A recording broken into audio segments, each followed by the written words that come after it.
Only at Metro by T-Mobile, you can upgrade to 5G and get more savings with the lowest price on one line of unlimited 5G. Just $40, period. That's it. Taxes and fees included. Plus, more choices with the largest selection of free 5G phones from brands you love, like Samsung. Switch and save more. Only at Metro.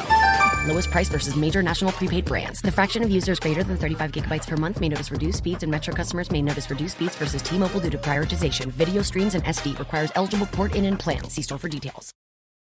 Have you heard? Amazon is now hiring for their new site opening soon in New Albany. Be one of the first to take advantage of launching a new career at one of the best workplaces in the world. Being a part of Amazon includes great benefits and competitive pay, plus many opportunities for advancement. So get a new job today and kickstart a new career tomorrow. Learn more about the perks of working at a new Amazon site. Go to amazon.com/start now. Amazon is proud to be an equal opportunity employer. Welcome to the Boneyard with Steve Robertson. As always, I am your good friend and host, Steve Robertson, here on the Maroon Friday edition of the Yard. Much later than I expected, but we had some big news today. Is Aaron Nixon, closer from the University of Texas, has committed to Mississippi State. We're going to break that down here in the next segment of the show. Really excited about that. Chris Simonis and the staff doing good work. A lot of people are like, Steve, how do you feel? Well, I'll tell you right now, I think we're an A- in the portal. We were a B, now we've added the closer. I think we're an A- right now, maybe a B+. Maybe a B+. Maybe that's a fair grade. B+ right now. Got a couple more spots to fill. If we get another outfielder, we get another starter, we get another reliever, I don't know how you could complain. Still chasing some arms. Got 3 already. Like to add a couple more. So we'll talk about that some later in the show. But really a good start. Yeah, really good start. Nixon, a really good get. Had a huge freshman season. Kind of up and down this year. Some of that may have had to do with the pitching coach there. But the reality of it is Mississippi State adds another big arm. A guy that loves Mississippi State. Have you paid attention to this Big Ten stuff? Big news yesterday. I guess it was Pete Thamel that broke the news. UCLA headed to the Big Ten. That's awfully interesting. We talked about that, with State and Ole Miss and everybody kind of wandering through this new SEC, picking up Texas, Oklahoma, and everybody said, it's not over. And it's really not. The thing that I think about is, what does the Pac-12 do? What do they do there? It's, we're standing put for now. But what kind of eyeballs are going to be in that TV package when you remove Los Angeles from your TV market? Are there a lot of Oregon State fans in LA? I don't think so. Not to mention all the intrigue and what does it do for the TV package? Also, what does it do for attendance? What does it do for attendance? Yeah, you get some new teams coming into your home venue, but how many? And how many of those fans, like say from Rutgers or Michigan State, you're going to make that trip every other year? Really? I don't know.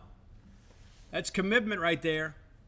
Not to mention USC, UCLA fans have been able to kind of run up and down, the Pacific Northwest and the length of the state of California.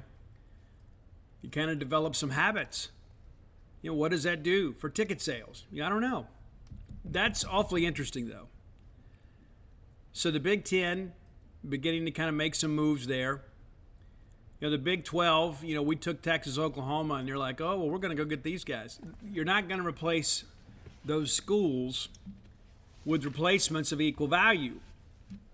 So interesting times, to say the least, especially in, as now everybody kind of begins to position themselves in a new NIL, NCAA transfer portal world. What does that mean? I guess it's we're seeing maybe some change that was maybe unanticipated in some respects.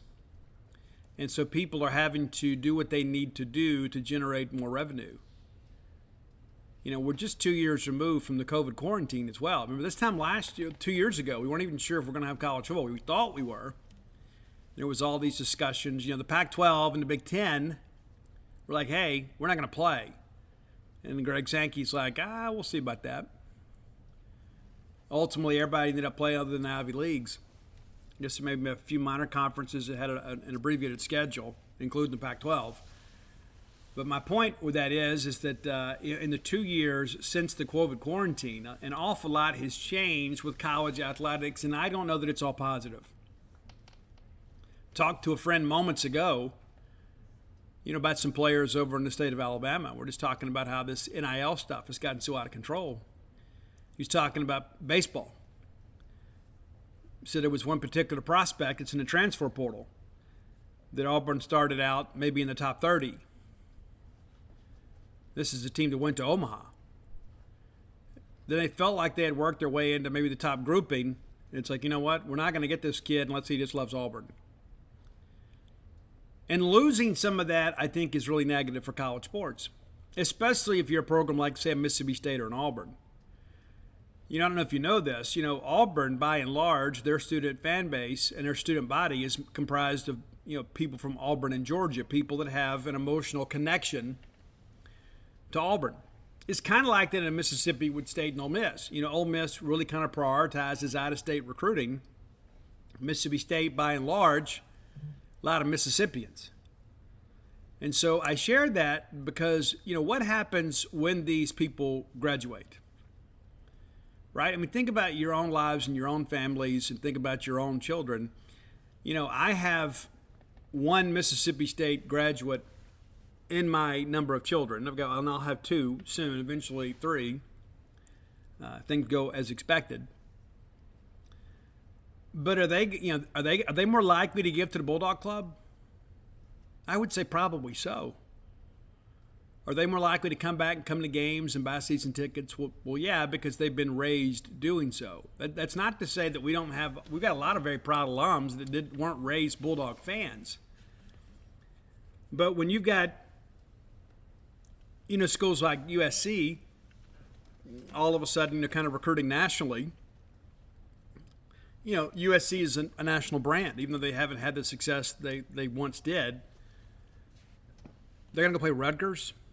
How many people are going to get in a plane to go fly across to Piscataway to watch the Trojans play Rutgers? And does that build any esprit de corps? That's the thing that I ask myself. Is when this transfer portal stuff, and when you've got basically student athletes acting as mercenaries, it's like, hey, we're going to go hire this kid. We're not going to sign him. We're going to hire him. We're going to hire him to come help us win some games next year. And then once his year is done, he's finished. Now, you look at guys like Scotty DeBrule and R.J. Yeager. Now, Scotty had a great career at Jacksonville. Part of that proud Dolphin baseball tradition. Comes to Mississippi State, wins an AFL championship. Scotty DeBrule will probably be more than happy to fill out a Bulldog Club application someday, donate some money to Mississippi State baseball. R.J. Yeager, a guy that went to Mercer, had a great career at Mercer, but then came here, becomes an All-American. So there will probably be a connection there. But if we get into all of this NIL stuff kind of haphazardly, number one, does Scotty DeBrule come here? And number two, does he have the same affection for the place? Scotty DeBrule picked Mississippi State because it was the best opportunity. Scotty wanted a chance to get to Omaha, wanted a chance to win an AFL championship, and he did. And his family became part of our family. What happens when maybe the checks are late one month? Right? Or what happens if perhaps a young man or young lady doesn't hold up their end of the deal, the NIL stuff? And let's be honest, too. The compliance is going to ensure that there's work being done to remain in compliance with NIL legislation. But, when you read these stories I hear of kids getting hundreds of thousands of dollars, you and I both know there's no way they can generate enough revenue to make that a fair and equitable situation for the vendor. And there are some businesses that are basically bankrolling these athletic programs. And so what happens, like we talk about this Rashada kid, we talked about that on the show recently, supposedly picked Miami for a $9.5 million NIL. And, of course, everybody came out and said it wasn't true. But what if he gets there and you've paid him all this money, and maybe the $9.5 million is money earned over the course of a 4 or 5 year period? Maybe it is. That's still really serious coin. Well, what if he gets there and he loses the starting job? What if he can't compete? What if he gets injured? What if he gets homesick? What if his girlfriend breaks up with him and all of a sudden he doesn't feel like playing? What's that donor going to think? It's like, well, hey, coach, I'm paying this kid $9.5 million. You got to put him on the field. So it opens up a Pandora's box where we talk about, we always joke about Auburn and places like that, where the donorship is too involved. Don't you think they're going to become even more involved now?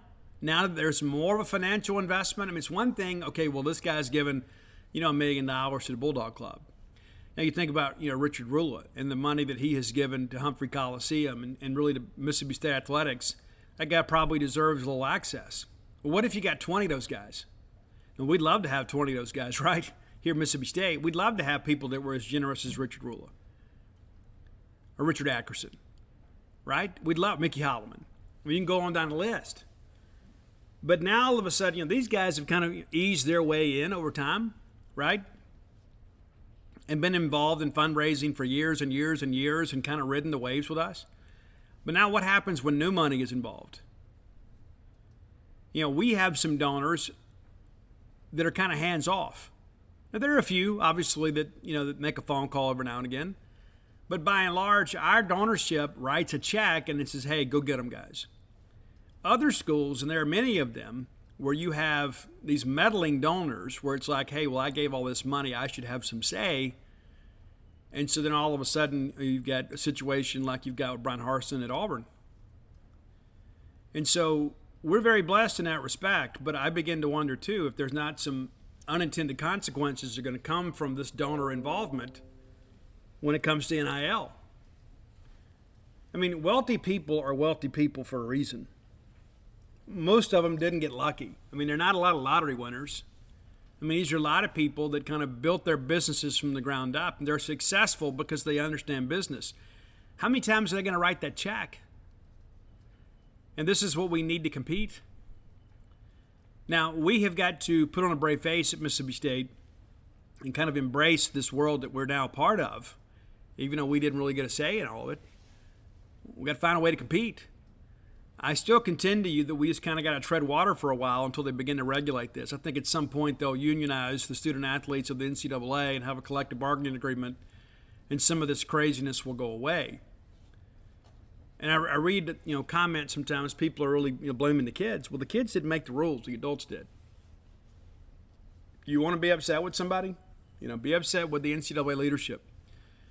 Be upset with the university presidents that voted for this stuff. And so now granted the NIL was a little different because you had state legislators saying, hey, we're going to do this. We're going to make a law that makes it possible for these young people to earn compensation based on their name, image, and likeness. And it seemed like a good idea on its face. Because this time last year, we're just over a year and the day from the day of NIL being permissible nationally according to the NCAA.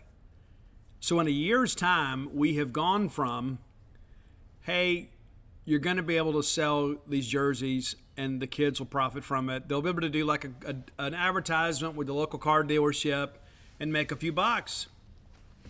And now we've got a quarterback prospect out of California supposedly, getting between $9 and $11 million. The center can't hold, to borrow a phrase. That is just not sustainable. It's not. And the thing that I go back to, and I've heard this, that Ole Miss on the football side is planning to spend 50% or more of their class on the transfer portal. I just don't think it's sustainable. I could be completely wrong. Lane Kiffin might actually be right. So I'm open to that possibility. I just think, basically what you have to do is continue to mine your recruiting footprint and develop players. Basically we would become a glorified junior college with a checkbook. It's like if we're going to go out here and sign 15, 20 players out of the portal every year, do those players have any connection or affection for the university, or are they just simply going to the highest bidder?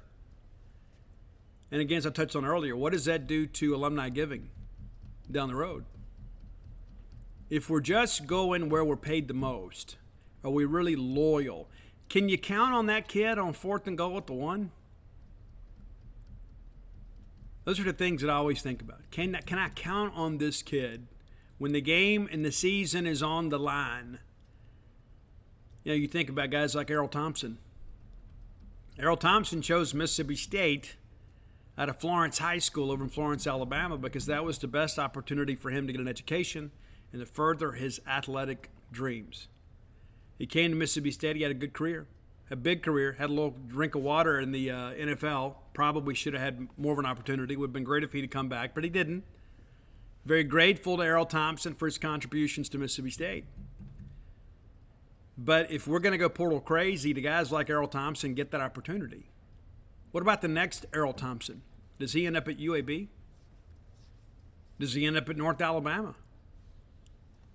And the things you think about it, say, well, you know, from a math standpoint, the math still works, right? I mean, you know, this person leaves, it opens up a scholarship opportunity here. But how many times is that opportunity going to be offered to that kid? And so you don't have a ton of developmental spots available. And the thing that I go back to, and I think it's a cautionary tale, there's a reason these kids are in the portal in the first place. And they're not all good. Not necessarily the kids, but the reasons they're in the portal. Some guys are in the portal because they're uncoachable.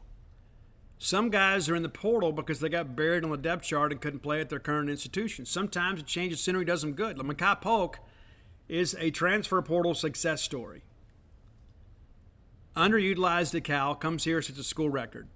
Joe Burrow, buried on the depth chart at Ohio State, comes to LSU, wins the Heisman Trophy. Those are the exceptions rather than the rule. But every guy out there, that's what they believe. I'm the next Joe Burrow. I'm the next Ncaa Polk. And it's just not the case.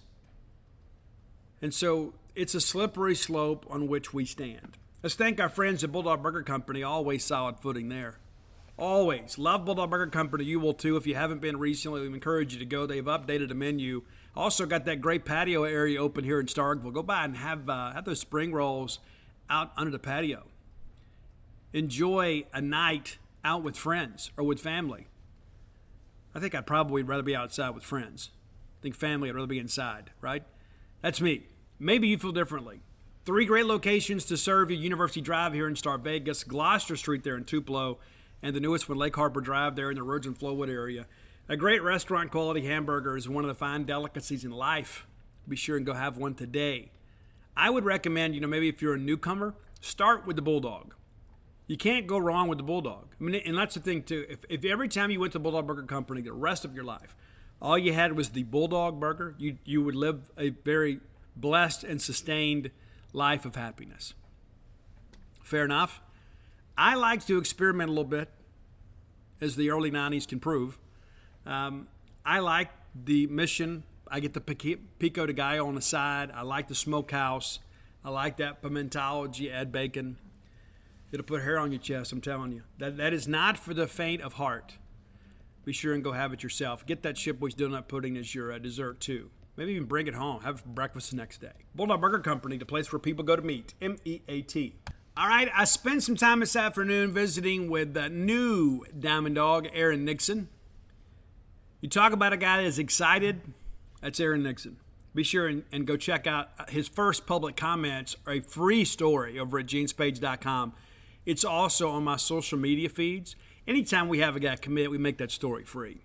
We do. Now, we may, all the kind of, the hints and all kind of leading up to it, that's going to kind of be behind the paywall. But once they commit, we celebrate that with everybody. So Aaron Nixon's commitment story is free. I'm very excited about Aaron Nixon. So let me run him down for you. Aaron Nixon is a 6'1", 205-pound right-handed pitcher that has primarily been a closer at the University of Texas. He was a freshman All-American in 2021, as I told you guys earlier this week.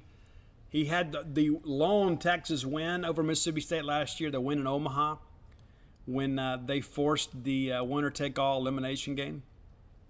But looking at 2021, only one outing went more than 2 innings, and that was a nearly 3-inning stint against Oklahoma. We talked, too, about your closer. Landon Sims, we're real careful with him. We didn't throw him 2 times on a weekend very often. They threw Nixon 2 times on a weekend a lot at Texas, at least last year. He had 2 outings against South Carolina. Both of those were wins. He had 2 outings against Baylor. Both of those wins. 2 outings against Oklahoma. That was a split. He had 2 outings against Kansas State. 2 outings against Nevada. 2 outings against TCU. Go all the way down the list. And, of course, he gets that W, 1 2/3 of an inning, allows just 1 hit, no runs, a couple of walks, and a strikeout against Mississippi State. Finished the year with a 2.12 ERA, a 4-3 record, 9 saves. That'll get it done. So he was a part or directly responsible for 13 victories that year. And, of course, he pitched in some other games that they won where he didn't factor in the decision. But, yeah, I mean, a good first year for him. And, again, a freshman All-American. This year, a little different deal. He had 27 appearances in 2021. He had 26 this year. But he goes 1-3 this year and has 5 saves. Goes 30 1/3 of an inning, less than a hit per inning, 24. But did give up some runs this year. Gave up just 8 in 2021, gave up 18 this year. 25 walks. The walks were up considerably. Strikeouts were up just a smidge. Extra base hits also up a little bit too. Batting average against pretty constant, 211 in 2021 and 214 this year. Also had twice as many wild pitches, went from 2 to 4. It's not a big number, but still. Hit by pitches about the same. But by and large, he got hit a little bit more this year. Now, one of the things, talking to some of our Texas people, is they'll tell you they tinkered a little bit with him, with his mechanics. You always want to kind of fine-tune things. They tinkered with things a bit, and they didn't have quite the cut, that fastball as he did the year before. And Scott Foxhall, being a pitching guru, will get that figured out. Hey, we talk a little bit about throwing this guy a little more often, about the 2 times in a weekend. And that was always the book on Landon Sims, right? We're not throwing him enough. So this year, looking at Nixon's numbers, 2 appearances against Alabama, both of them were wins. Also pitched in a win over Tennessee. How about that? Let's see here. 2 appearances against Texas Tech. They lost both of those games. And then 2 appearances against Kansas. So he is a guy that apparently can heat up and gas up and go twice in a weekend with some regularity. But kind of looking at some things down the stretch here. Oklahoma got to him. Oklahoma, that's probably the worst outing of the year. That was in the Big 12 tournament, I believe. Didn't retire a hitter. Gave up 3 hits, 4 runs. Kind of a tough outing for sure. They lose that game 8-1. And he pitched against East Carolina. So not a lot of postseason experience this year, but pitched in Omaha last year. I like guys that have that experience. Now, why they shut him down this year, don't know. Don't know anything about that. But, there was, midway through the year, he's just kind of cruising along there with a sub-3 ERA. And then it just kind of ticked up a little bit and got away from him late in the year. He's running, just over 3 going into the last month of the regular season. And then next thing you know, it's all the way up to 504. And a lot of that, too, is because of that Oklahoma outing. Give up 4 runs. And then against East Carolina, too. Didn't get a hitter out, but, give up a hit and a run. And so his last 2 outings, he did not retire a hitter and allowed 5 runs. So that elevates the ERA a little bit. So sometimes you look at that and say, hey, the numbers are the numbers, but statistics do lie. Because consistently throughout the year, he had been pretty good. They just elected kind of shut him down late and didn't use him in their run to Omaha. But, it is what it is. I like the kid a lot. He's from McAllen, Texas, and a major in applied movement science. How about that? That's a little sexy major for you. So talking to him, he tells me, just talking to Scott Foxhall, he knew. He went to the stadium. It was amazing, but it's really the people of Mississippi State. And also, too, he went to the Starville Cafe and had duck butter on his pancakes, and the rest, they say, is history. He mentioned the duck butter multiple times. That's always interesting to me, the things that young people find exciting when they come here. He loves Starkville, loves Mississippi State, excited to get here and get to work. Now, there was some talk last week that he was going to be at Team USA trials. This week, he's not there. He's back home in McAllen, Texas, resting, working out, getting ready for this year. He believes Mississippi State can win a national championship next year. That's what he's coming in here to do. we talk about getting difference makers, right? That's the thing that we've heard. Steve, yeah, well, these guys are pretty good, but, they're mainly G5 guys. And so now you go get a closer from the University of Texas, a team that has had some, extremely good seasons the last couple of years. I remember entering last year, there was a lot of discussion David Pierce might be on the hot seat. And they end up finishing top 5. And then make a big run in the Big 12 tournament. They win, they sweep their regional. They win the Greenville Super. And then they get to Omaha and they go 0-2 and eliminated by Texas A&M. But back-to-back years, for the Longhorns, who have had the most appearances in College World Series history, and Omaha. This is a guy, too, that grew up rooting for the Longhorns, told me he committed to them when he was like 14 years of age. It's crazy, huh? So he's headed here. Whenever that is, he'll be here, whether it be fall ball, whatever. So we entered this portal season needing to get a closer. What else do we need? All right, so to date, we have 5 transfers plus Nate Chester, who was a junior college signee, middle infielder. So you've got Colton Ledbetter, power hitting outfielder, probably left fielder. Take over for Brad Cumbus. Excited about that. You get Landon Gartman, the AAC Pitcher of the Year. Guy did a great job at Memphis. On a bad team, it's tough to put up that kind of record on a bad team, but he did.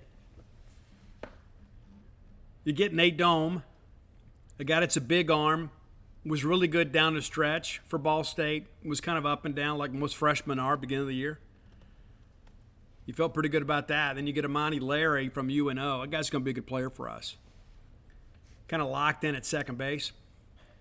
But you start thinking, okay, well, we needed a second baseman. We needed a couple of outfielders. Well, now all of a sudden you're down to just the nitty-gritty.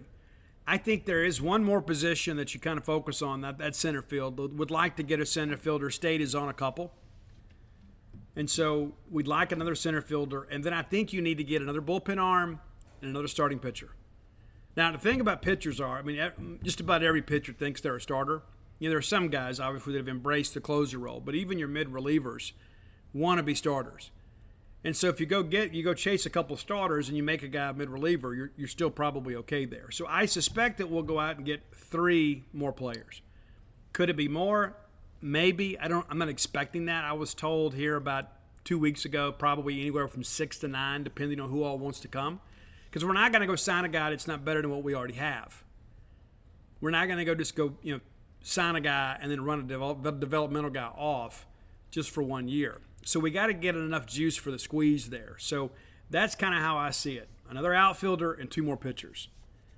If one of those guys is a reliever and one guy's a weekend starter, I think that we can look back and say, you know what, we got an A-plus group.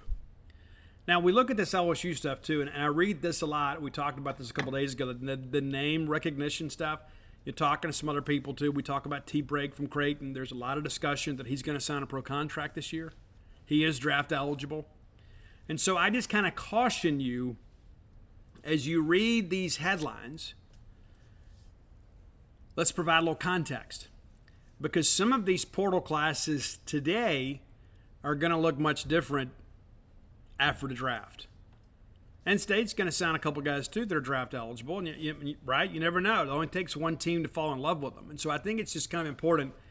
We're grading as we go, but to make a decision right now is kind of like picking a winner in the 5th inning. There's just so much baseball left to be played. There's so many things left to figure out.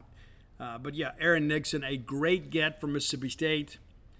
And the thing that I think about, too, with Scott Foxhall, when you look at the work that he did, with Will Bednar and Landon Sims and Casey Hunt, for that matter, I think you feel like, hey, this is a guy that can develop pitchers. And Scott took a brunt of the criticism last year because everybody's like, and I'm a victim of some of that stuff, too, because I'm emotionally invested in this team's success, too. It's like, how does Mississippi State run out of pitching? We had 4 major injuries. All that is true, but maybe I see Mississippi State in a different light than other people, and I think to myself, well, how did we become so pitching poor? Well, we're working to address that now. Got a ton of arms coming in this class, And you got some portal guys coming in too that'll serve as a stopgap while those young guys develop. I think this could be a pitching staff with depth similar to what we saw in 2021. Do they have the same ability? Do they have the same competitiveness? Will they have the same level of production? That's the thing we don't know yet. But from a talent standpoint, yes, this is going to be a very talented pitching staff. Even if we don't sign anybody else, the talent is there for this team to get right back into the postseason, into hosting opportunities. And we talk about the hitting aspect of it. And the bottom line is when you have major injuries like that, the pressure is felt by every player. I don't care who you are or where you're from. You start thinking, you know what, we know our bullpen's going to give up a couple runs. I got to come through here and get a big hit so guys don't play loose. And so how many games did we have in 2021 that once we got through the sixth inning, we're like, this thing is over? And so, the formula, I think, in many respects is you go out there and you start stacking relievers, guys that can get you 3 to 6 outs, and you start feeling good about life again. Rather than having to think, how many times do we bring somebody in and they'd have a good inning? You're thinking, okay, well, how do we cover these last 3 innings? How do we get these last 9 outs? Now you'll have some depth.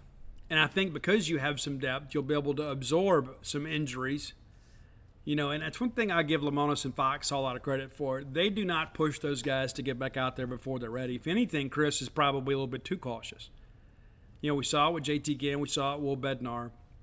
Until the guy's ready to go and Foxhall has a good bullpen with them and we feel confident about them, they're not going to put those guys out there and jeopardize their futures. Those guys have a future. We're not going to derail that just to win a ball game at Mississippi State. And granted, every ball game is important, but we also understand the bigger picture here. And all of a sudden, if you start burning through pitchers, you're not going to be able to recruit any. So you got to take care of arms, and this staff does do that. I know we had some injuries last year. We just kind of had some bad luck, and they're not all related. That's the thing I think sometimes that we look at and say, well, what's the common denominator? Well, it's baseball. It's the most unnatural thing you do in all of athletics is you throw a baseball overhand at about 95 miles an hour. It's not an easy thing to do. That's why the guys that can do it play baseball for a long time. They're not easy to replace those guys, no matter what anybody says or does. So, again, let's give it a B+ right now, a B+, with the potential to move up to a very solid A, maybe even an A+, if we get the right combination of guys. And, again, we're tracking the daily movements over at genespage.com. Come join the baseball board. Not everything is perfect by any stretch. There's some guys, too, that we get excited about. They go elsewhere. There's some guys we find out about, and then Mississippi State doesn't go all in on them. Maybe another school does, and they go somewhere else. But there is some drama here in the summer as we look to kind of put this baseball program back together. And so the thing that I get hit with a lot, people say, hey, Steve, I don't really follow this baseball recruiting stuff really well. I know that you do. Just tell me we're going to be better next year. And let me just tell you, we're going to be better next year. We're going to be better next year. And there's always that, there's that Johnny guy in the background. Oh, yeah, but there's this. We don't gain anything from that. We really don't. But based on what we've done so far, what we have coming back, what we have coming in, we'll be a better baseball team. And listen, the margin between us being, below average and average was pretty thin last year. We knew going in it was kind of like football season. Like we knew we were all worried about Landon Sims going to the starting rotation, worried how do we cover the back end. And it's like, yeah, we know Landon's a dog, but, when he gives it up in the 7th inning, who's going to close it out? Those are the things you think about. Well, I think now what we've done is we've addressed those things, and now you're probably thinking, hey, can my starter get me through the 5th, maybe the 6th, and then I turn it over to a bullpen where I've got these big arms that can stack some outs for me, and you start realizing that's kind of the winning formula for Mississippi State. We don't need a guy to go out there and go 7, 8, 9 innings. We don't need that. Now, of course, we'd love that to happen, especially in the postseason. But the reality of it is a long baseball season, and you don't want to have those guys throwing 120-plus pitches. You get up around 100, you start getting a little bit nervous. And I know everybody says, well, when I was a kid, well, there was no such thing as arm care when I was a kid. Just there wasn't. I think when I played Pony League ball, that was the first time, like, the same kid couldn't pitch in the same week. Like if you had a game on Tuesday and a game on Saturday, he could only throw in one of the two games. That was as involved as it ever went. But there was no pitch counter. I mean, you threw whatever you threw till you got tired. You threw till you were not effective. It's not like it is today. You know, people really watch this stuff today. And so, again, I think we're doing a good job. Not finished by any stretch. You know, I'll be happy with an A, but, man, I really want an A+. There's a couple players out there I kind of got my eye on. I'm thinking, you know what, this is a guy here that takes us from being in the hosting discussion to potentially in the top 8 national discussion. You say, but Steve, let's not get ahead of ourselves. You think the folks at A&M got ahead of themselves? They were dead last in the West in 2021, and then we're number 5 national seed this year. It absolutely can be done, and we are Mississippi State. And I really wish more of our fans acted like it. All right, time for today's Top 10 list, brought to you by closewithblair.com. That's C-L-O-S-E with Blair, B-L-A-I-R, closewithblair.com. Blair is a friend of mine, and most of my friends, the people that I actually consider friends, are friends in some industry. They're people that I turn to when I have questions or I have needs, and that's who Blair Chandler can be for you. He is a mortgage professional, knows everything there is to know about the mortgage business. Be sure and check out his website. Again, that's closewithblair.com, C-L-O-S-E with Blair, B-L-A-I-R.com. And if you mention to him you heard about him on the Boneyard, he's going to pay for your appraisal. This is a guy, too, works for Fairway Mortgage, recently voted number 1 in customer satisfaction. Blair, 2 years running, top 1% close ratio in the country. It's a guy that gets things done. You want to stick with the winners, that's Blair Chandler. Phone number, 601-500-2344, 601-500-2344. And you know what? Rates are starting to go up. Maybe you can't afford to wait too late. Whether you want to consolidate some debt or get some cash out, do some home improvements, Blair is your guy. Again, that's closewithblair.com. All right, so today's Top 10 list, another one of Roy's ideas. Roy's been on a hot streak here as of late. And so he said, hey, have we ever done a Top 10 list on bands with siblings? We have not.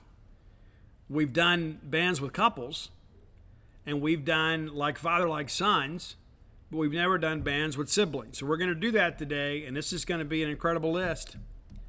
You want to get your 4th of July weekend off and running? This is it right here. And by the way, it's my birthday weekend. And if you're thinking about what to get me, cash. All right, top 10. Let's go. A band that's been on our list before. It's number 10. It's Nelson. That's right. That's right. The blonde-haired phenoms, the sons of legendary heartthrob Ricky Nelson. Nelson's Love and Affection is our number 10 song, because I can't live without your love and affection. Number 9, the Beach Boys. When I was a kid, man, the Beach Boys were everywhere. And it's like everybody's like, hey, I want to be like them. There was even a little TV show, if I remember correctly. I was a child of the 70s, you know, so we got to hear all that, and people had 45s, and we had some Beatles and some Bee Gees, and we had some Rolling Stones. We had a bunch of Beach Boys. They were good, clean fun. So we're going to go with Help Me, Rhonda. I remember being a kid, too, when we had the Iran hostage situation. And then people began to play the Beach Boys song, Barbara Ann, but they changed it to Bomb Iran. Bomb, bomb, bomb. Bomb, bomb, Iran. We were really cool back then. All right, number 8. If you haven't seen How Can You Mend a Broken Heart, the Bee Gees documentary, you're cheating yourself. I don't care if you weren't a big disco fan. The Bee Gees were incredible, and that documentary is phenomenal. Be sure and check it out. I believe it's on HBO Max. You might be able to catch it on Netflix. I'm not exactly sure. It's out there. You can search for it and find it. It's great. We're going to go with Tragedy as our number 8 song from the Bee Gees, Tragedy. Number 7, we'd be remiss if we didn't mention these guys. It's Credence Clearwater Revival, CCR. But I decided to go with a little different song. Tesla actually covered this song on the 5-man acoustical jam. It's the song Lodi out in California. I'm stuck in Lodi again. That's a great song. Number 6, another band with a great documentary. I think it's still on Netflix. It's Oasis. We did a top 10 for them a while back that I absolutely killed. Everybody loves Oasis. Very contentious band. But we're going to go with Live Forever. They had a huge war with Blur. I don't know if you knew that. Huge war with Blur. Huge. but Oasis won. Number 5, you couldn't do a list of a band of siblings without mentioning the Allman Brothers, Greg and Dwayne. How could you not, man? And we're going to go with the quintessential Allman Brothers song, which is Midnight Rider. Love that song. I can listen to it every day. I never get tired of it. Never. Another group of contentious brothers that have been on again, off again, have a love-hate relationship, and Chris has said before, I'm never going to tour with Rich again, and now they are. It's the Black Crowes. I love the Crowes. From the very beginning, when Jealous Again came out, I was like, these guys are something different than what we're used to. I dig these guys. They're a throwback. Of course, they had the bell bottoms and everything else, and the flamboyant Chris Robinson. I saw these guys with Government Mule years ago. One of the best shows I've ever seen in my life. But we're going to go off that first album, that's Shake Your Moneymaker. We're going with the track Twice as Hard, which was the second single off that album. Jealous Again, Twice as Hard, and then Hard to Handle. I believe She Talks to Angels was right after that. I mean, think about that for a second. 4 huge singles off a debut album like that. Doesn't happen very often. Number 3, it's the leading ladies of classic rock. I love Heart. You should too. I recently shared, the Ford Center thing with Led Zeppelin there and Heart saying Stairway to Heaven, which is an incredible rendition. And you can actually get that on Apple Music now. I'm sure you can on Spotify too. But it's not just available on YouTube or, some pirated recording. You can actually download it. Their version, incredible. Nowhere near as good as the original. Nothing ever could be. But to watch the video and to watch Jimmy Page and Robert Plant and John Paul Jones kind of react, Jason Bonham out there on drums, wearing his dad's bowler, and there's a big crowd and choir. It's an amazing, amazing performance. But we're not going to go with a Heart cover. We're going to go with a song that I'm sending out to all of you. It's All I Want to Do Is Make Love to You. That's it. Number 2, the boys from Australia. We don't have Malcolm Young anymore. We do have Angus. We're talking AC/DC. And yes, I know a lot of their songs sound similar. I know the chord progression is basically repetitive. I know a lot of people are like, Angus is this. Angus is a great rock and roll guitar player. The guy's a legend. Nobody has come up with more amazing riffs than Angus Young. But we're going Dirty Deeds. We're going back to the Bon Scott days. Dirty Deeds, done dirt cheap. But number 1, the greatest rock and roll brothers of all time. I'm talking the Everly Brothers. No, it's the Statler Brothers. No, it's not. We're talking Van Halen. And we're going all the way back to the pre-1984 David Lee Roth era. We're going back. I'm going to give you one, too, that's probably not on your playlist. We've talked about this on the show before, but it's Everybody Wants Some, because I want some, too. So we've gone from Love and Affection to All I Want to Do Is Make Love to You to Everybody Wants Some. It's Friday, for sure. Oh, and Dirty Deeds, my goodness. How could we not? I'm going to stop right there because I'm going to talk myself into trouble, okay? All right, so there's your top 10 list. If you have ideas for a top 10 list, reach out and let me know. Better yet, send it to Roy at Dogmatic67 on Twitter. That's DAWGMATIC 67. Of course, Roy, his job will soon be ending, not with us, but with his plant closings. If you're looking for somebody that's involved with quality control management, reach out to Roy, and he'll send you a resume. Maybe it's a fit. It's a great Bulldog doing a great job, and got about 8 or 9 more years before he can retire and move to Starkville, right? So let's take care of Roy if we can. Again, that's a top 10 list, and thanks as always for your support. I'll be honest with 38 Special did really well. It didn't do as well as Best of the 504 or Anthrax, so maybe I'm learning something about our audience here. I thought you were all just kind of Southern rock and classic rock folks, but all of a sudden, we throw a little Wayne and Juvenile out there, and people back that thing up, right? So we'll consider that kind of moving forward. Again, if you have ideas, reach out, let me know. No idea is too silly. Sometimes people ask for some lists that require a little more work, and I'm willing to put in. But I enjoy talking music with you guys. So again, reach out to Roy, and thanks for your support of Top 10 List. I was remiss in doing it earlier in the show, so let's do it now. Let's award our Prime Shrimp Player of the Game to Aaron Nixon. He hadn't pitched a game for us yet, but we're very proud to have him as part of our Bulldog baseball family. You guys should get excited about him. This is a real dude. It's a great get for Mississippi State. This is a guy that's pitched in Omaha. This is a guy that knows what it means to pitch in big games. Not going to be the least bit intimidated by coming and pitching in front of you guys at Duty Noble Field. PrimeShrimp.com is a great place to make your dinner feel like it's served in the French Quarter. PrimeShrimp.com has been in business since the 1940s. They've been peeling shrimp forever and a day. 4 great flavors to choose from: the garlic butter, the simply seasoned, the Louisiana crab bowl, my favorite, the French Quarter Alfredo. They ship it to you in this great box. It's delivered in these very, very handy to store pouches. Doesn't take up a lot of room in the freezer, and that's important. It really is. And so next thing you know, you put on a pot of water and you boil that. You drop those shrimp in 10 minutes later. It's time to eat. The joy of shrimp without the normal prep and cleanup associated. Hey, Bulldog fans, 4th of July is rapidly approaching. It's time to celebrate. You know, the 4th is about a few good things. Good drinks, good friends, good food, and shooting awesome fireworks before your neighbors notice. What it's definitely not about is missing out on any of the action while you go for a drink run. Luckily, there's Drizzly, the #1 alcohol delivery app, where you can compare prices on the largest selection of beer, wine, and spirits, then get them delivered to your location in under 60 minutes. That's less time than it's going to take your Ole Miss brother-in-law to get the charcoal grill started. I mean, you know, they're a bunch of know-it-alls anyway, but I digress. Here's the deal. If you're looking to get 4th of July drinks without waiting in long 4th of July lines, download the Drizzly app or go to drizzly.com. That's DRIZLY.com, DRIZLY.com, and get your favorite drinks delivered today. And maybe tell that Ole Miss brother-in-law of yours to get one of those charcoal stacker things before he burns down the whole house. It's ridiculous, man. Ole Miss brothers-in-law. Again, drizzly.com, DRIZLY.com. We are the explorers. Curiosity is our compass, and adventure is our destination.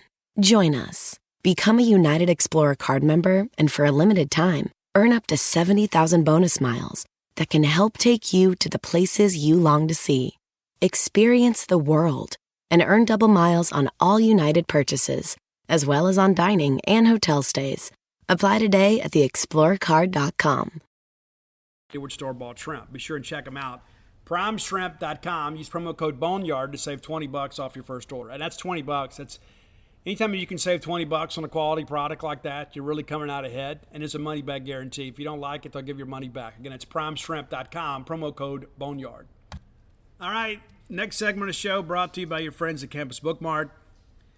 The Bully Shop is expanded. I haven't been by there yet. I'm going to go by next week and check it out and come back and give you guys an eyewitness account of the progress they're making there at Campus Bookmart. I encourage you, when you're in town, go by and see their smiling faces, the lovely, talented Susie, Miss Kathy Brown, Miss Pam Minyard, everybody up there, just fabulous people doing a great job for a great fan base. If you're looking for Mississippi State merchandise, look no further than Campus Bookmart. I encourage you to, if you can't make it to town or perhaps game day shopping is not for you, visit them on the World Wide Web at campusbookmart.net. Support a local business by doing so. I always encourage people to shop locally rather than shop on Amazon whenever you can. Support Campus Bookmart. They've been supporting you for many, many years. They've got that free parking lot, too, for commuter students that want to park there in the back and walk to campus because they love Mississippi State. If you go to campusbookmart.net, we'll save you a little money. Promo code BSR, which stands for Beautiful Steve Robertson. That gets you free shipping on all orders over $50. Any order less than $50, absolutely incomplete. Now, if you were aware yesterday on Twitter, Facebook, whatever, we pushed it out there, broke the news on genespage.com that Mississippi State has entered into a 3-year contract extension with Mississippi State defensive coordinator Zack Arnett. Now, that's important for a few reasons. Number one, Zack Arnett, really good at his job. We love Zack. Zack plays an aggressive style of defense, and last year it was kind of feast or famine at times, but the reality of it is we want a defensive unit that will get after you. We have 11, you have 11. One of yours is a quarterback, which means we've got one guy that's unaccounted for, and you don't know where he's coming from. We enjoy that aspect of football. This is the 3rd contract Zack Arnett has signed at Mississippi State. Now, when Zack was at Syracuse, he was there prior to signing his contract. So we were able to kind of steal him away from Syracuse. And that was the thing, too. When I put out, hey, Zack Arnett's a candidate, people were like, hey, he's at Syracuse. And I thought, well, maybe I'm wrong here. Go back to my source, and they say, nope, he's a candidate. He's a Rocky Long disciple. Mike Leach has a tremendous amount of respect for Rocky Long and his brand of defense. So if you can't get Rocky, you kind of want to get, the Jedi student. So we did. Zack comes in, despite some limited personnel in 2020, puts together a great defense. Wore down a little bit later in the year. And if we'd have just had one SEC safety, you probably beat Ole Miss and you probably beat Georgia. All due respect to the kids that were here that gave their best efforts, it just wasn't enough. Then a lot of people were like, hey, I want to go take a swing at Zack Arnett. But your athletic director, John Cohen, negotiated an in-season contract extension for Zack Arnett during the 2020 season. I think it happened right after the Ole Miss game. So we got that done, and so when these folks begin to come out and look and say, hey, we want to get Zack Arnett, well, there's a buyout in place. And I remember, and I made some people upset in Baton Rouge when I reported this, and I even challenged them privately.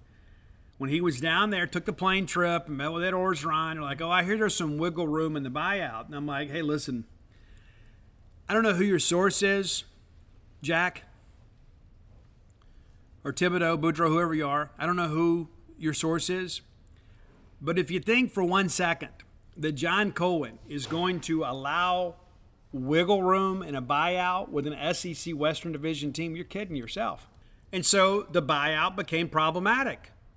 People are like, yeah, I want to get this guy, but I got to break the bank to do it. And 2020 wasn't the year to go out there writing checks you weren't sure you could cash. And so Zack Arnett comes back. And Zack likes it here in Starkville. His family's happy here. That's not to say that he won't turn down a great opportunity somewhere, a chance, perhaps take better care of his family.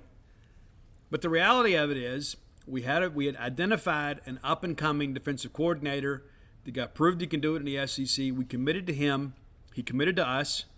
And even though he had some other opportunities, because of the forethought of your athletic director, those opportunities never came to fruition because people weren't willing to write the check. Now, flash forward this year, and it's been several weeks actually since he signed it. I just kind of uncovered this yesterday. But he signed a 3-year contract that'll pay him $1.2 million a year, and he's set to receive an annual raise in pay of $100,000 for 2023 and 2024. And there is also a buyout in this one. Now, the thing that I go back to is we obviously like him, and he clearly likes us. Why would he continue to sign contracts that keep him here, but also to kind of impede other programs from being able to poach him away from us? So again, tip of the cap to John Cohen for being pretty savvy business-wise here to protect us. Because how many times have we seen it happen? We get an up-and-coming coach, and then we lose him because of the fact that we did not have a deal in place that kind of impeded other schools' recruitment of said coach. So we get him. Now, I believe it's really smart now to do it rather than later. That's the thing that I read on social media sometimes when we address some of this with the Leach contract issue on Wednesday. Okay, this is not your working environment. Many of you maybe have been in the middle of the pack. I don't know. And you say, hey, we should have waited another year. Okay, that's not how things work in college athletics. If you wait another year, then you lose your bargaining power. Because all of a sudden that guy could just pack up and leave. Well, we should just wait. No, we've identified a guy that we know is who we want. The guy's done a great job here, doing a good job recruiting, doing a good job coaching up your kids. The kids really like him. And he's a no-nonsense guy, too. The fans really like him, too. Now, I say all that to say this, why it's smart to do it now. Because I think we're going to be really good on defense this year. I think we're going to have the best defense we've had in the Mike Leach era here at Mississippi State. And you can say, but Steve, we haven't been what we have been maybe historically. And that's probably true. I think this year we could be. I think this year, defensively, we are going to be really, really salty. Now, you look at this roster and you begin to think, okay, Steve, break it down for me. Well, I'm so glad you asked. I really believe, and I'm not the only person who believes this, there's some articles out there kind of among some Southeastern Conference college football pundits that'll say, hey, this Bulldog front seven is going to be pretty salty. And we should be. I don't think there's any question that we should be. So we talk about Jordan Davis coming back. Jordan Davis, a relentless pass rusher, has not had a lot of senior college level production. Had a good year a couple years ago, got hurt last year in fall camp, tore his ACL, and he was gone. We get him back. The guy looks like $1 million. I'm excited about what he could bring. But you also think, too, like down the stretch last year, we didn't have Jaden Crumedy. Nathan Pickering was kind of up and down last year, and we kind of need him to kind of pick it up, too. Cam Young continuing to be a small town Mississippi State success story. But when you begin to look at this defensive line, you bring Pickering back, who was a very solid piece of the rotation. Has he lived up to his billing? I would say not yet, but this is the money year. Of course, he has a COVID year available to him should he elect to use it, but he's a senior. Cam Young, of course, also a redshirt senior. Crumedy, a redshirt senior. And then you add in Jacarius Clayton as a guy that'll probably be in a rotation even as a young guy. But you begin to think about that group. Old wins in this league, in every sport. But when you talk about the trenches, the veterans that you require, we're going to have 3 guys that are seniors that have a ton of SEC snaps under their belt there in the interior. And all 3 of those guys, I think, have NFL potential. Pick's got to pick it up. But I think Cam Young and Jaden Crumedy will likely be on an NFL roster this time next year. And Pickering could too, but it's up to him. Randy Charlton is a guy last year that was outstanding for us. Played a different spot or 2 last year. There was talk about sliding him inside, but when Jordan Davis went down, then you had to have Randy Charlton stay outside. DeMonte Russell is a guy that we've been really excited about. He had some big moments last year. Need him to take the next step this year. Jack Harris played some at DN for us last year. Was good. Had some good moments. Deontay Anderson's a guy that's still kind of figuring it out. He's a redshirt freshman. You forget he was an All-American, high school guy. And there's Jevin Banks, really more of a 5-tech. He could slide inside a little bit. But again, we talk about old leading the charge here. 2 senior defensive ends, and then their reserves, redshirt juniors. A lot of SEC snaps behind that front 4. Now let's go to linebackers. Now, I love the first team backers. I'm a little worried about depth. We can't afford to get anybody hurt. But this first team linebacking group's really good, and it's led by Ty Wheat. Ty Wheat at times can be an unblockable force of nature. And this is the money year for him. Again, a senior. Came back. There was talk last year that he might move on and try his hand with pro football. Came back. Boogie Watson was the guy that's a converted wide receiver. He chased a wide receiver opportunity until the very end. Came in and was kind of chasing his shadow for a while as he learned the position, but the guy's been ultra productive. Has really come on here in the last year. Deshaun Page was the guy that we signed out of East Mississippi Community College with 3 years to play. Last year was kind of a learning year for him. Matt Brock has told us before that he felt like Deshaun Page perhaps had the most improved spring in the linebacking core.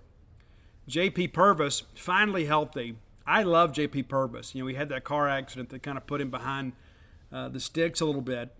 Well, I think now he's finally got to the point that he can trust his body again. He had a good spring. And there's Sherman Timms, of course, that's come back. And, Sherman's a guy that, he's as tough as a $2 steak, man. The guy gets out there and just plays. He's not the most athletic guy, but he's a guy that's going to go make plays for you. Then there's John Lewis, a guy that played sparingly last year, but a big-time player out of Germantown High School. We expect big things from him. We think he is part of that next generation of Bulldog linebackers. Nick Mitchell, another guy that kind of a marginal take, I guess, in some respects, flipped him from Temple. Looks the part. Now it's a matter of playing the part. Jed Johnson, of course, ultra productive, lifetime Bulldog. He's a redshirt senior. Could be a guy that takes COVID year, comes back, not sure. But Jet's a guy too. You want to know why Aaron Brule transferred? It's Jed Johnson. And not because there was beef. It's because once Jet got into the lineup, you couldn't get him out. that Aaron Brule wanted to start, and how could you guarantee Aaron Brule is going to start when Jed Johnson's been the more productive player? And so Jed Johnson's maturation as a player is a reason that Aaron Brule hit the portal. We'd love to have had Aaron here, but Aaron's got to go somewhere he can play. And then there's Ty Cooper, of course, kind of that flex guy. So played some last year for us. We expect him to do some good things for us this year too. So you look at that and you say, you know what, I feel really good about the first team. Second team is okay, but there's some names you're familiar with. But I think you can get excited about that. I think that front seven is going to be really, really good. I think we'll be able to rush the passer. I think we'll be able to be good against the run. Again, very productive linebackers here. Now, the cornerback spot, we lose Martin Emerson, and you start thinking, okay, well, Steve, how can we be better? I don't know that we can be better, but we can probably be as good as we have been. I think this two deep is the best it's been for Darcel McBath. You know what you have with Emmanuel Forbes. Asias Furge, a solid reserve, and this is a guy too, and we can't run him off. Be a redshirt senior. DeCamerion Richardson, Darcel McBath has said multiple times, most improved player in the personnel group this spring. And then, of course, Marcus Banks transfers in. He'll be a factor. He'll push. He'll play a lot as well. Carlos Nicholson, kind of the same situation, one of the top junior college defensive backs in the country. Good thing to get those guys on campus here in the spring. And you feel good about depth at cornerback really for the first time, because the last couple of years it was like, man, if anybody ever got hurt at corner, we were going to be in a bind. And then Martin Emerson goes down against Kentucky with a targeting penalty, and then DeCamerion Richardson has a game of his life. On the safety side of things, there's Jalen Green, guy that was very productive for us last year. This is the money year for him, former five-star to Houston, Texas. Jackie Matthews, a four-star transfer from West Virginia. We probably should have signed him out of junior college. We didn't. He's from Pinson Valley High School, same high school as Nick Gibson. Corey Ellington, if you saw him today, you wouldn't recognize him. 6'3", 205, and he is every bit of that. He was a guy, too, that once he got into the strength and conditioning program, got on a nutrition plan, he really took off. There's a reason that he played as a true freshman. Now, all of a sudden, he's better for that experience. We expect him to be a real player for us this year. Sean Preston, another veteran guy, a redshirt senior. Sean's a guy, too, that's been kind of up and down at times, but a guy that's really good against the run. Coverage at times has been a bit of a question mark. Same thing for Colin Duncan, another senior. Colin's a guy that's made some plays for us, but times, too, has been a little bit inconsistent. I think he's a bit of a tweener anyway. But, again, a veteran guy that's played a lot of SEC snaps. Dylan Lawrence is a guy that's a redshirt junior. Looked really good in the fall last year. Didn't get to make a lot of plays last year. Eager to see what he does this year. But, again, you start thinking, we've had depth concerns in the secondary. Now we have depth. And really at every position, this is where the portal's been good to Mississippi State. You got these guys that have come in, that have kind of joined the program and have done some pretty good things. And now all of a sudden you start thinking, there are guys that we wouldn't have been able to have before that now we do. Now we do have, these guys. And so I'm eager to see, what they look like once we get into fall. I'm eager to get into fall camp. But for the first time in a long time, I don't just look at this defense and say, man, we've got a problem here. I think this is a defense, number one, veteran players. And they got 3 years in the scheme. You got some guys that are older, and you have some guys that are experienced. You're not going to have guys out here, that they're going to be scared when the bullets start flying in the SEC. And so I feel confident about the group. I think Zack Arnett will have his best year to date at Mississippi State. And because of the fact that we've signed this extension, we're not going to have to worry about losing him at year's end unless it's to a head coaching position. Now, there's always the possibility somebody's willing to write that big check to go get him. But you begin to ask yourself, who's really willing to do that? And so I think we've kind of limited those options. If Alabama wants him, we're going to go sign him. But, Nick Saban's really kind of a 4-3 cover 2 guy anyway. But, I think, again, it's just good business. It's very judicious. And I think brings some real stability to the program. And let's say 2 years from now, Mike Leach decides to retire. I don't know that I wouldn't promote Zack Arnett. The guy's very, very heady. Really no nonsense. I think he's the guy that does a great job for us. I think we can get excited about kind of a future with Zack. My hope is, that we didn't have that under Dan Mullen. It was like it was defensive coordinator of the month. We might as well have called it Baskin Robbins, right? I mean, it's like, He finally figured it out when he got Todd Grantham, and then we just, we missed out on a couple of big plays in 17. But by and large, Dan Mullen had his guy and took his guy to Florida with him, and ultimately fired the guy and lost his own job. But I think that's what Leach needs, is just a guy that's going to just, hey, coach, I got the defense, and I'm going to be here for a while. So I think we can see kind of some stability settling in with this group. Of course, you had Dave Nickel leave, God rest his soul. But by and large, I think this staff is really committed to each other and committed to this program and committed to these fans. So, again, good decision to get it done. And I think it's probably one of those things, too, where you're kind of beginning to forecast. It's like, okay, if we wait to the end of this year to lock him up, how much is it going to cost us? If we wait to lock him up, how many schools are going to come calling? So good decision by John Cohen, and very appreciative of Zack Arnett for go ahead and signing up and being ready to roll for the Bulldogs for the foreseeable future. So there you go. Just my thoughts on the Bulldog defense. Again, I'm very excited about this group.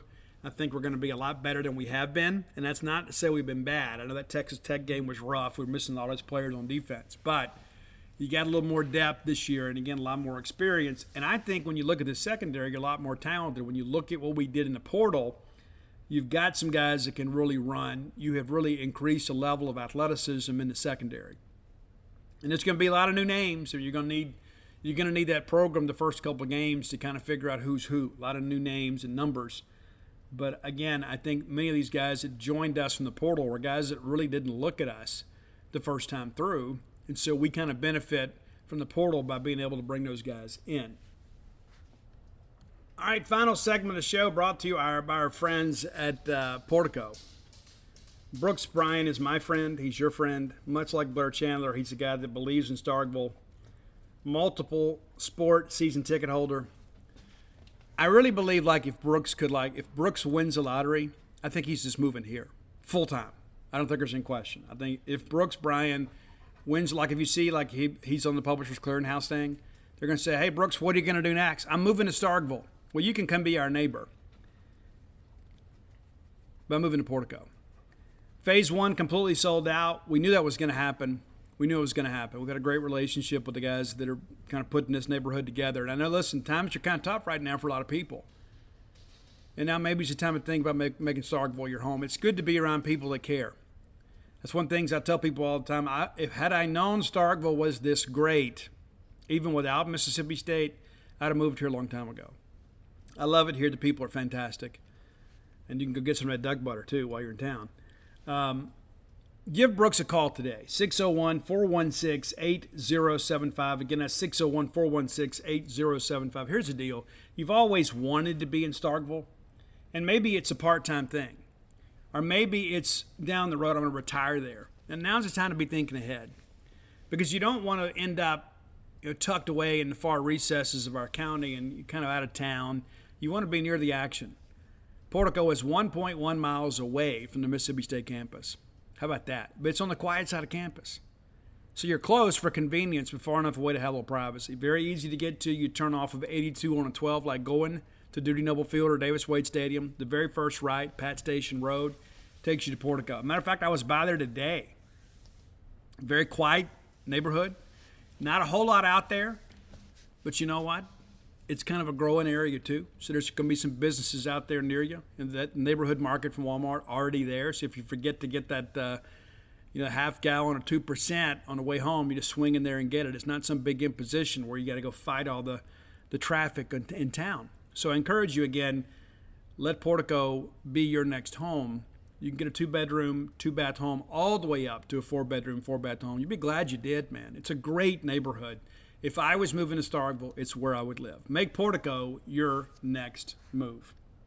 All right, I wrote about this yesterday, too. I don't know if you guys are familiar with this. I keep up with the D1 Transformation Committee. They meet all the time, and the minutes from those meetings are available online. They're not always writing about them. There's sometimes some man in national media will write something. Let's be honest. Your life is so busy. Maybe you don't have time to constantly check the minutes of the D1 NCAA Transformation Committee. It's co-chaired by Greg Sankey of the SEC, and then Julie Cromer, who is the athletics director at Ohio University. But they meet all the time, and you can go back and read these minutes and see what's talked about. It's a little summation of what happened. It's not a lot of detail, but they touch on a lot of topics. And, of course, NIL is always one of them. What are we going to do? And I still believe we're going to have a national policy. Now, can the NCAA handle this now without federal oversight? I don't know. I don't think anybody does, because you've got so many state governments now that have state laws on the books. The NCAA can't go to the Mississippi State Legislature and say, hey, you got to repeal this law, or we're going to find your kids ineligible. That would just lead to years and years of lawsuits that I think ultimately the NCAA would lose. But we're going to have probably a national law about name, image, and likeness. And then I think there will be some unintended consequences from that. Next thing you know, it goes into the high school ranks or whatever.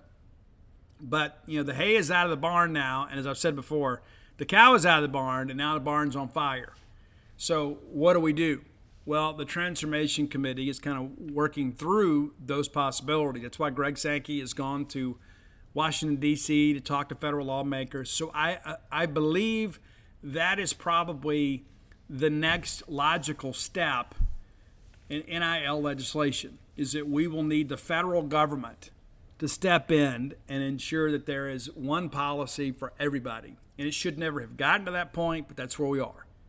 I don't know that Greg Sankey, as brilliant as he is, can fix this by himself. I think he's going to need some friends on Capitol Hill, because Mark Emmert and his lackeys were so derelict in their duties. Now we have this big mess. They had a chance to do it, 2 years ago, if not longer. We've known this day was coming, and they just kind of watched it all kind of unfold rather than be leaders.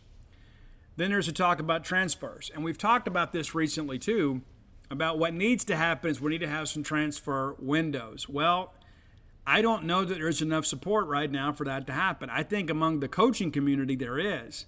But I think there are a lot of people out there that are very much advocates for student-athlete rights. You're like, hey, you put this thing in place and it was good for student-athletes. Now you're trying to restrict their ability to kind of get their transfers completed. And I don't know that I agree with that, but that's kind of the argument that they come up with. I don't know that it hurts a player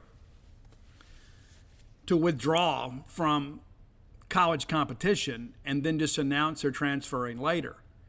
And you can say, well, they ought to be able to transfer whenever they want to. I just don't know if that's the case.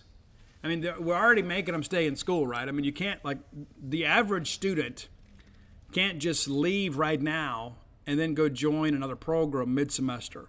Like if you're going to school at Mississippi State, you can't leave Mississippi State in, say, October and then enroll for classes at Southern Miss unless there's some very extenuating circumstances. And that would probably take some work with the registrar's office to even make that a possibility. I think it's probably virtually impossible.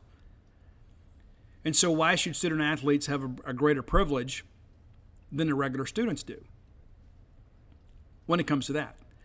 And so I think that the transfer windows, to me, makes the most sense, but it does not look like that is going to pass this year. Now, I could be wrong. That could change. There's still some discussion on the matter, but it doesn't look like those transfer windows will be part of the August vote.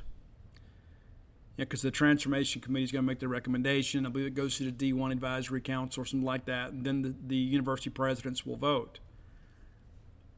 To me, it makes better sense. We can't just be a situation where we're only favoring the student athletes. There has to be a balance of power in many respects, and really kind of a balance of privilege too.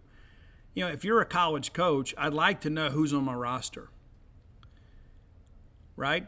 Now, if I've got a guy that's a little bit unhappy, I probably know that guy may be a candidate to transfer, and maybe it's better for the team that he's not around anymore, or she. I get that aspect of it too.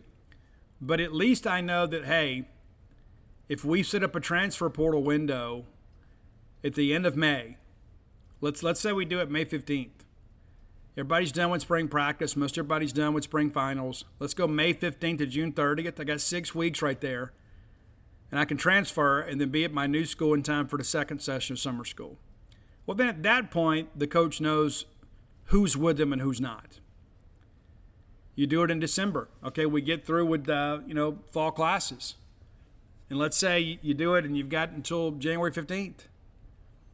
I don't know what that hurts. But apparently there are not enough people convinced just yet we need to do that, because I guess they're worried about hurting somebody's feelings. I don't know what was so wrong with the system before. I mean, like, let's go back. I can't remember the kid's name.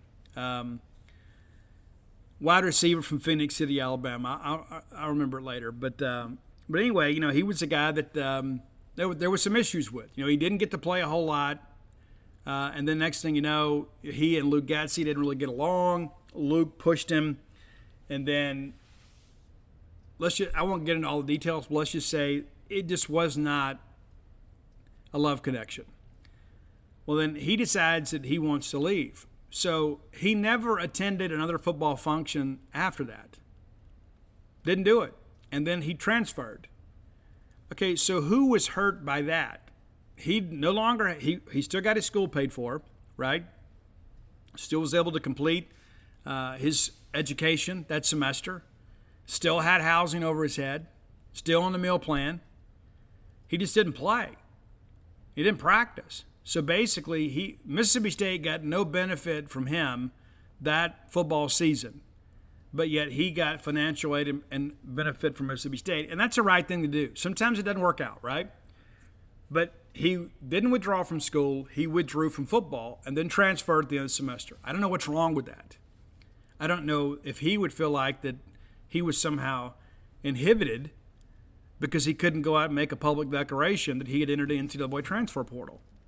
That's not to say that his 7-on-7 coach or his high school coach or anybody like that couldn't go out and reach out and say, hey, listen, my kid is going to transfer at the end of the semester. We're trying to find him a landing spot. That could happen. He could have a cousin or a friend or anybody like that. Somebody else could be the point person in his recruitment.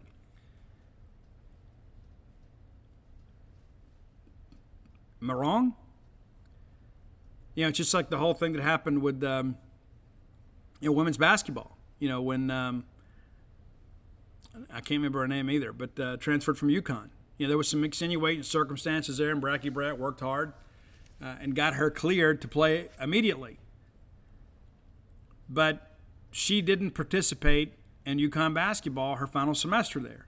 But she still went to class. She was still taken care of. I just don't understand, why do we have to have all these public declarations? And maybe you guys can come up with a good reason and maybe message me, let me know. But that's something we're kind of working on too, is how do we control the chaos that has become the NCAA transfer portal? I think the one-time transfer exception is a good rule. We've talked about that at length on this show before. If you have a player that comes in, we've had several in basketball. A couple years ago we talked about that. You have guys that come in, play a few minutes, and then maybe they just can't play at this level. Well, the kid has basically practiced for a year and not been able to play, and so if everybody is okay the next year when he transfers, let him be immediately eligible. Who would be opposed to that? Especially if it's a guy that, like, let's say we have a kid leave us and go to UAB. Well, why do we want to punish the kid for transferring? Well, he's transferring because he can't play here. And so I think that's a good rule. But I think now when you begin to tie all this NIL stuff to it, we talk about free agencies here. In many respects it is. And that was the thing that I was kind of maybe naive about in the beginning. I thought, it'll be okay. It's not okay. It's out of control. And Greg Sankey and this group were trying to kind of wrap their arms around it and bring some sanity back to the conversation. And every day that I read these articles, about high school kids getting offered millions of dollars to go play college sports. I mean, listen, the prospects of every kid making it in college are basically slim and none. I mean, how many guys do we get excited about? Oh, this kid's going to be a difference maker, and then they tear an ACL. Oh, this guy's going to come in here and be our future. And he transfers. Or he can't read a defense. And so it's like we've gotten so financially and emotionally invested in these people, and we've kind of removed the possibility that these guys might fail. And so what happens then? What happens when they fail? Because your NIL can't be tied to pay to play, right? That's what we tell ourselves. But you and I both know how that's going to work. It is a pay to play thing. I don't care what anybody says. I don't care how well you legislate it. I don't care how many releases you make. It's pay to play. That's where we are. That's what a year under the NIL era has brought us, is a pay-to-play situation where you have high school players, transfer players, junior college players, all basically saying, you know what, I would love to go to your school, but how much are you going to pay me? We've legalized a lot of cheating now. That's what we've done. That's what the amateur certification folks at the NCAA, I mean, you might as well just let those people go. They don't have a job anymore. It's not good. Now, one of the things, too, that I do kind of support, that I read, and I wrote about this yesterday because I found it interesting. So the way the NCAA enforcement process works right now, and it is a very long, convoluted process. It is a very necessary process. And you want my opinion about the NCAA enforcement group? I am a proponent of the NCAA enforcement group, very much so. I think they have a very necessary function in college athletics. My problem is we don't use them enough. We don't use them enough. Now, what we need to do is kind of streamline what we want to be looking for. You know, we don't, like if a kid goes and gets a part-time job at a hot dog stand, and next thing you know, he creates this wonderful recipe and they put his name on the hot dog or whatever, you know, and then all of a sudden he's ineligible, which that's how it was before NIL. That's silly. You know, we need to kind of streamline what we're looking for. You know, impermissible benefits should always be part of that. Academic fraud always be part of that. I think we need to expand the enforcement staff, but then kind of narrow the scope of their function. Because a lot of people out there that are skirting the rules and thumbing their nose at the NCAA, and that's the difference, I guess, between me and them. If I was the director of enforcement with the NCAA and I saw this stuff with Miami, I'd have boots on the ground immediately, and I'd probably leak it to the media because I would want a word to get out to everybody else. We're down there. Oh, they didn't just send the greenhorn either. Oh, the big game hunters down here. And then I would have somebody else kind of running the control center every time there was an article written about some kid. I'd say, hey, we need this in writing. I'd contact the kid. We need this deal. We're going to need this. And matter of fact, we're going to be considering your eligibility because you're not supposed to negotiate these deals as a prospective student athlete. And so then we're going to contact the school and it's like, hey, what's your relationship with this donor? I'm going to make people nervous. There needs to be an accountability piece. There's not right now. But one of the things that you're going to do is about this appeals process. And and I wrote about it yesterday. If you're unfamiliar with the article, you can go find it. It's a free article. But, you know, let's just take the Ole Miss case just because that's one you guys are familiar with. And so, you know, Ole Miss, of course, had their day before the Committee on Infractions. It did not go nearly as well as their media suggested that it did, and as the final report would suggest. But then they were able to appeal. And so they had no really grounds for appeal. But they'd have been fools not to appeal because that right and process is available to them. What the NCAA Transformation Committee is discussing is like, we're not going to have a hearing anymore for an appeal. I think it's smart. Because here's the deal. If you had new evidence, you know, the best evidence would be presented before the Committee on Infractions. You wouldn't hold something back for the appeals. Now, Ole Miss did appeal one particular sanction, and they got that reversed. I mean, it was something to do with campus visits or something like that. And it was kind of unprecedented, and the appeals committee kicked it out. And you can say, but Steve, that they gained something from the appeal. Yeah, you can still appeal, but it's in writing. So rather than assemble the appeals committee and go through all this, and you have to bring your lawyer in, who is probably Mike Glazier or whatever, and have to appear again, you just have your lawyer type up the brief, send it in. The appeals committee can review it from the safety and comfort of their own home, have a Zoom call, deliberate over it, and then make a decision, and we're done. So it kind of streamlines that process a great deal. But also, too, like one of the things that we hear a lot, and for those of you that aren't really fans of NCAA enforcement, I've read more case files than I care to admit, but a lot of the delays are the schools themselves. Now, the issue is going from letter of inquiry to notice of allegations. That's what we've got to kind of shorten. But as far as going from Committee on Infractions hearing to sanctions and then appeals, that process can be handled administratively very, very efficiently. It's just a matter, I think, removing the appeals process too basically removes, 30 to 45, maybe 60 days in the whole deal. Because the fans, you just want it over with, right? Give us our sanctions, we'll deal with it, we'll kind of move on. And so, Ole Miss, again, won something on the appeal, but rather than having to get everybody together and go all the way back up to Indianapolis, now you can just kind of write the letter. You can write your appeal, and I think that is something that probably should have been done a long time ago. We love meetings, don't we? We love meetings. No, we hate them, right? And so how many times have we talked about in today's era of technology, learn the difference between a text conversation and what necessitates a phone conversation? Like, don't call me if you just need to tell me one thing. Just text me. We don't need to have a conversation, have all this dialogue and everything else. And so, all the pomp and circumstance of this hearing before the appeals committee appears to be on the way out. That's a good thing. And again, I think that what's amazing to me is like the things that people do to cut corners to win in college athletics. And so the NCAA really needs to streamline things. There's also some talk in those minutes about kind of what we talked about, kind of narrowing the focus of the enforcement staff. How can we make this easier? I think one of the things that you can do, and I think it's important too, is that you follow the penalty matrix.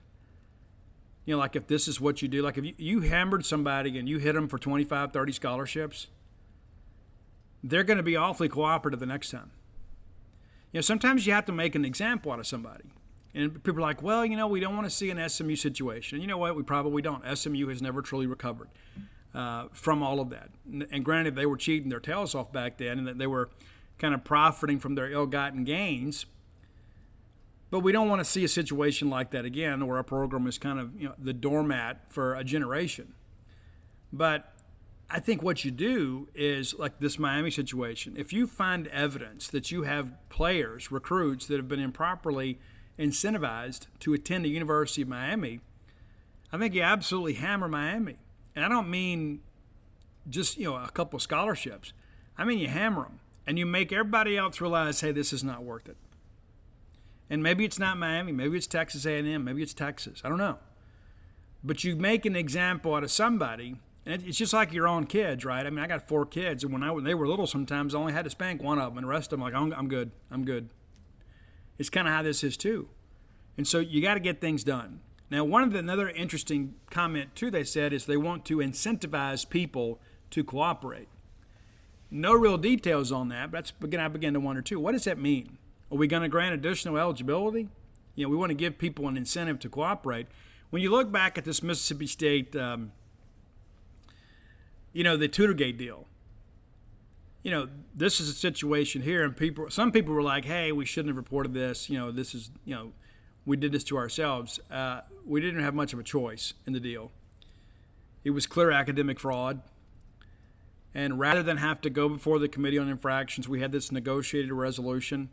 And because of the fact that we were cooperative, we really got a slap on the wrist. And there were a handful of guys, of course, and they weren't suspended. I know people say suspended. They weren't suspended. They were withheld from competition because their eligibility that year had been reduced. So they only got to play a handful of games. And so we had to kind of pick and choose which games we're going to play them. We don't want to play them in games we knew we were going to lose. We want to play them in games that were toss-ups to give us a chance to get bowl eligible. And we did. And it was crazy the whole way through. And you might not know it, but we're still on probation, about to come off probation this summer. We'll be glad when that's over with. But many of you didn't even feel it. Outside of the Tutorgate group having to sit out some ball games in 2019, you were pretty much unaware that we were sanctioned for that, but we were. And so when I look at other schools that are everybody's like, oh, just lawyer up and be defiant. No, then that just drags the process out. If you know you're guilty, just be forthright about it. Oh, we should never do that. That's where you're kidding yourself, man. That way, when you do that stuff, when there is something later, you want the benefit of the doubt, you're going to get it. You're going to get it. I think it's important to understand that. But I do find it fascinating that they're working through this process and going to change some things. Because, I'm like all of you. Like this whole LSU thing with Will Wade, this has been absurd. You get these people on a federal wiretap. What other evidence could you possibly need than a federal wiretap? and then nothing happens? And that's not fair. They've got their notice of allegations now, and that's why they went ahead and fired Will Wade. They then negotiated a contract with him. But how many millions of dollars did that guy continue to make as he was gainfully employed at LSU when he was dirty as sin? That's the thing I think about. We shouldn't still be talking about this because the players that are going to be punished at LSU had nothing to do with any of this. The people that are going to pay the brunt of this is going to be the new coach, the new coaching staff, and they'll be well compensated. But by and large, it's going to be the fans. It's going to be the average fan that had nothing to do with this. This got to kind of suffer through a handful of bad seasons because you had a dirty coach. And it shouldn't be this way. You shouldn't have dragged it out. It should have already been taken care of. That should have been a case. And listen, I know it's complicated, but when I've got a wiretap and I got a guy admitting to making this offer, that's a 90-day deal, man. That is a 90-day deal. Oh, well, we've got him on tape? Okay, cool. Let's go. We're done. Because the information was public. It's not like you needed to go get a subpoena to get it. You were gifted this, and you did nothing with it. And that's why people have no respect for NCAA enforcement. They put me in charge of NCAA enforcement. I can promise you we'd have people like Will Wade scared to even apply for a job in the NCAA. And that's the way it needs to happen. I mean, and you're going to make some enemies, and you're going to break some eggs in the process. The problem with NCAA enforcement right now is nobody respects it. So you've got to do some things to restore some integrity and restore some integrity to that institution. All right, that's it for today. Again, sorry for being late. I'll do better next week. It's Maroon Friday evening now. But thank you guys for your support. Go to dogpilethebook.com. I have a lot of people that message me and say, hey, Steve, I wanted to get this for my dad and I forgot.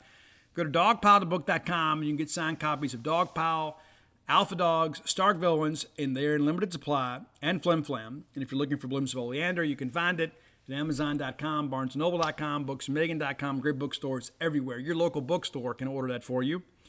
And Stark Villains gear always available at StarkVillains.com. Every time I wear a Stark Villain shirt, every single time, somebody says, hey, where did you get that? Maybe we can get Campus Bookmart to put them on the shelves. How about that? Maybe we should. Maybe we'll work that deal out. But again, StarkVillains.com, the only place to find Stark Villains gear. Until next time, let's all live our lives in a way we make more friends than enemies and people can see a difference in the way we live. With Vanguard Advice, no matter what your retirement goals are, they can help you get there and enjoy it for years to come. The financial journey is all yours, but you never have to take it alone. That's the value of ownership. Visit Vanguard.com and explore Vanguard Advice. All investing is subject to risk. Fund shareholders own the funds that own Vanguard. Services are provided by Vanguard Advisors, Inc., a registered investment advisor. At Jiffy Lube, it's our job to keep you moving. With a full range of services from oil changes and tire rotations to filters, wipers, and more, we've got what your car needs right when you need it. So you're ready for whatever's next. Putting you in the driver's seat of car care? That's a job for Jiffy.